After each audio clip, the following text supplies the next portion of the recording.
জাতীয় সড়কে নির্মাণের কাজের খেসারত দিচ্ছে রাজ্যের জনগণ।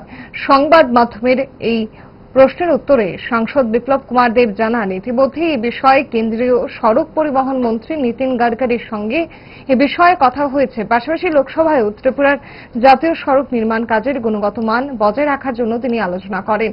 সাংসদ শ্রী দেব জাতীয় নির্মাণকারী সংস্থার বিরুদ্ধে একরাশ ক্ষোভ উগরে দেন। উত্তর পূর্ব সহ ত্রিপুরার নতুন জাতীয় সড়কগুলি যে বেহাল অবস্থায় হয়ে পড়েছে তা নিয়ে তদন্ত করা হবে জানান সাংসদ বিপ্লব কুমার দেব। तकलीफ हो रहा है लोगों को, since you were the MP and you were the chief minister also.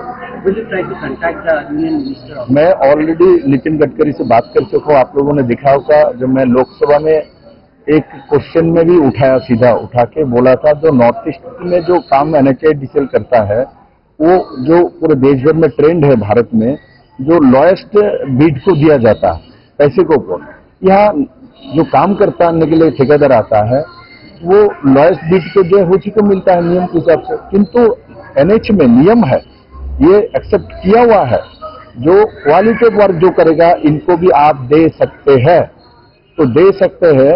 तो अब नॉर्थ ईस्ट के काम को मैंने नितिन जी को बोल चुका हूँ, नॉर्थ ईस्ट के काम को आप इस तरीके से जो शेड्यूल रेट आप लोग बनाते हो उसके नीचे जाके बिड करता है, 15%, 20% लेस में आते काम करने के लिए। तो इसका मतलब हमने जो शेड्यूल रेट बनाया, तो क्या हमारा इंजीनियर बेवकूफ है क्या?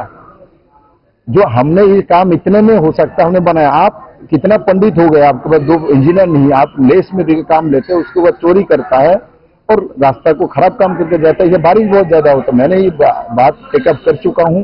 मैं यहाँ से जाने के बाद नितिन जी से दोबारा मिलूंगा और मैं उनको ये लिखित रूप से दूंगा, जिन जिन लोगों ने ये काम किया इनके ऊपर कार्रवाई करें। ऐसा नहीं चलेगा। ইচ্ছে করে ডায়েটটা ভুলে রোলটা ফুচকাটা খেতে, কিন্তু মনে রাখতে হবে 5 দশক ধরে গ্যাস অম্বল ও পেটের সমস্যা একমাত্র সমাধান গ্যাস নল।